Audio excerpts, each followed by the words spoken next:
अस्सलाम वालेकुम। आज मैं जिस चीज़ के ऊपर बात करना चाह रहा हूँ वो पाकिस्तान में 2024 में इंटर और मैट्रिक के जो एग्ज़ाम होने हैं उसके हवाले से है। बोर्ड ने अपनी एक नई पॉलिसी दी है कि पासिंग आउट क्राइटेरिया क्या होगा। तो इस पासिंग आउट क्राइटेरिया के अंदर कि किस तरीके से आपने पार्ट 1 और पार्ट 2 और प्रैक्टिकल में कैसे नंबर लेने हैं। तो इस सिस्टम के अंदर जो हमारा प्रैक्टिकल है इसको टोटल नज़रअंदाज कर दिया गया, इसको ज़ीरो पे ले आए हैं। अगर आप थ्योरी में पास हो गए हैं, अगर आप प्रैक्टिकल ना भी दें तो आप पास होंगे। अभी मैं आपको दिखाऊंगा कि किस तरीके से इसको इतना कॉम्प्लिकेटेड और 10 पॉइंट्स पर मुश्तमिल एक पूरा नोटिफिकेशन जारी कर दिया गया। जब मैं उसे समराइज़ करूंगा तो आप भी देखेंगे कि कैसे। तो असल में बात हो रही है प्रैक्टिकल की। प्रैक्टिकल जो है वो इंतहाई ज़रूरी होते हैं। ऐसे नहीं होने चाहिए जैसे हमारे यहाँ पहले प्रैक्टिकल होता है कि बाज़ार से ख़रीदी हुई कापी एक स्टूडेंट ले आता है।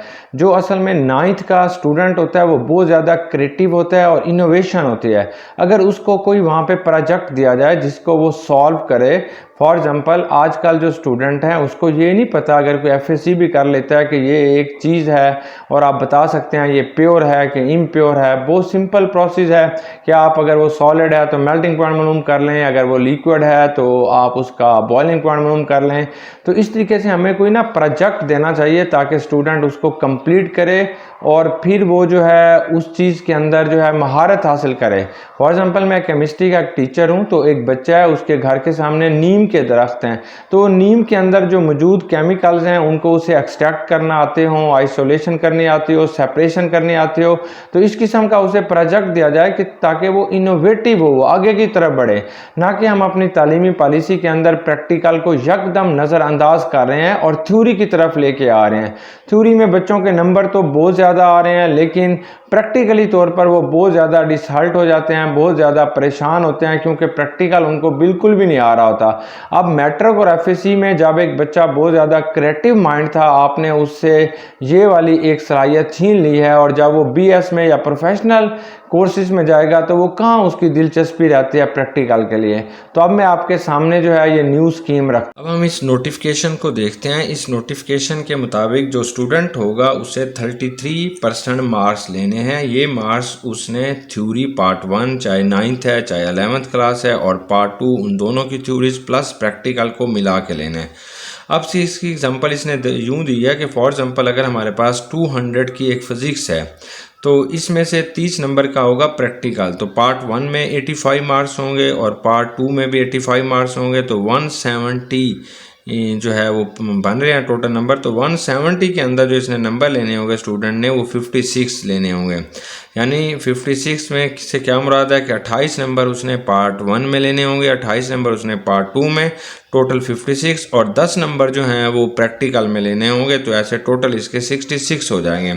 अब ये छोटी सी कहानी को इतना लंबा बयान किया गया कि इसको बंदा जो है पढ़ते पढ़ते जो है वो परेशान होना शुरू हो जाता है कि असल कहानी क्या है।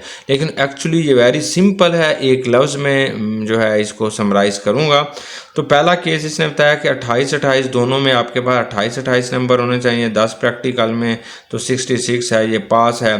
दूसरे केस में बताता है कि 30 होने चाहिए, 30 होने चाहिए और प्रैक्टिकल में 6 आ गए तो आप फिर भी पास हैं। तीसरे केस में कहता है कि 33 होने चाहिए, प्रैक्टिकल में चाहे 0 नंबर हैं फिर भी आप पास हैं। ऐसे ये कैटेगरीज बनाते बनाते इसने कोई 11 अक़साम बना दी हैं कि आप इस तरीके से नंबर लेके पास हो सकते हैं। एक्चुअली ये हमें बताना सिर्फ इतना सा चाहते हैं, चाहे आप पार्ट 1 में फॉर एग्जांपल अगर आपके नंबर आ जाते हैं 33 और पार्ट 2 में भी आपके 33 आ जाते हैं, प्रैक्टिकल में बेशक आप 0 नंबर ले लें तो आपने 66 नंबर लेने हैं आउट ऑफ 200। अब इसका मतलब ये भी है कि चाहे आप पार्ट 1 या पार्ट 2 किसी एक में ही आप 66 ले लें, मतलब अगर पार्ट 2 में आपके 66 आ जाते हैं तो तब भी आप पास हैं। यानी आपने टोटल नंबर जो है वो 66 करने हैं प्रैक्टिकल को साथ मिला के। लेकिन थ्योरी में एट लीस्ट आपके पास 56 होने चाहिए, यानी थ्योरी के अंदर 56 होने चाहिए, पार्ट 1 और पार्ट 2 को मिला के हमने 56 लेने हैं और 10 नंबर जो हैं प्रैक्टिकल के होंगे, फिर ये 66 बनेंगे। अगर अकेली थ्योरी के अंदर ही आप 66 ले लेते हैं तो आप चाहे प्रैक्टिकल दें या ना दें आप पास हैं। तो हमारा मतलब यह है कि यहाँ पे प्रैक्टिकल जो है बिल्कुल उसे इग्नोर कर दिया गया है। तो मेरा ये ख्याल था कि ऐसा बच्चा जो मीडियाकर होता है, जिसने सिर्फ 33 नंबर लेने हैं, तो उसके जहन में कोई एम्स नहीं होता, कुछ नहीं होता, उसको उस्ताद जो है कुछ सवालों के निशान लगा देता है कि ये आपके पास MCQs हैं, इनको आप कर लें, आप पास हो जाएंगे। तो जस्ट वो पास होने के लिए स्कूल में आता है रोज़ और 33 नंबर लेके वो पास होकर चला जाएगा। उसके माइंड के अंदर कोई इनोवेशंस नहीं है, कोई क्रिएशन नहीं है, उसने आगे क्या करना है कुछ नहीं पता। अब मसला यह है कि इस पॉलिसी में हम पहले बड़े खुश हो रहे थे कि कुछ लेटर्स आए थे कि अब फ़ॉरेन किताबें जो हैं उनका एब्स्ट्रैक्ट जो है यहाँ पे पढ़ाया जाएगा और 25% जो है वो LSO बेस पे क्वेश्चंस आएंगे। तो बड़ी अच्छी पॉलिसी थी, लेकिन ये जो एग्ज़ामिनेशन सिस्टम है फेल पास होने का, ये तो बिल्कुल अजीब व गरीब सा है। अब होना ये चाहिए हमारे पास, अब हम ऐसा होना चाहिए कि स्टूडेंट को हमने इनोवेशन देनी है, उसे हमने एक नई चीज़ देनी है। तो 10 महीने अगर हम थ्योरी पढ़ा लें, सिर्फ 10 महीने, और 2 महीने उसे एक प्रोजेक्ट दिया जाए कि इस प्रोजेक्ट पे आप काम करें, ताकि फिर उसको उस प्रोजेक्ट के बाद जब वो काम करता है कुछ ना कुछ वहाँ से सीखता है, कोई उसे प्रोजेक्ट के अंदर कोई भी चीज़ उसको दी जाता है कि इस पे आपने काम करना है, तो उसके माइंड में थोड़ी क्रिएशन आती है कि मैं यहाँ से सीखूंगा। जैसे और मुल्कों के अंदर होता है, वो अपनी मईशत को ऐसे सेट करते हैं कि एक स्टूडेंट को पढ़ाते हैं, आखिर में उन्हें 10,000 देते हैं कि अब हम आपको दे रहे हैं, इसके बाद आपने इसे 20,000 करके लाना है। तो ऐसे अगर 10 महीने हम सिर्फ पढ़ाएं और 2 महीने हम प्रैक्टिकलों पे जोर दें और इस तरीके से 50 नंबर का प्रैक्टिकल होना चाहिए, तो हमारे स्टूडेंट जो हैं वो बेहतरी की तरफ चले जाएंगे। तो हमने तो उल्टा फर्स्ट ईयर और सेकंड ईयर दोनों क्लासेस में ही प्रैक्टिकल को ख़त्म कर दिया है। BS में आके बच्चे वैसे भी प्रैक्टिकल को समझने से कासर होते हैं क्योंकि पहले उन्होंने नहीं किया हुआ।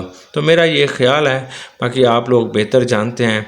अल्लाह ताला हमारे वतन अज़ीज़ में हमारी ऐसी कौम पैदा करे जो हमारे वतन अज़ीज़ को ज़्यादा बेहतर और अच्छे तरीके से चला सके। वस्सलाम, अल्लाह हाफ़िज़।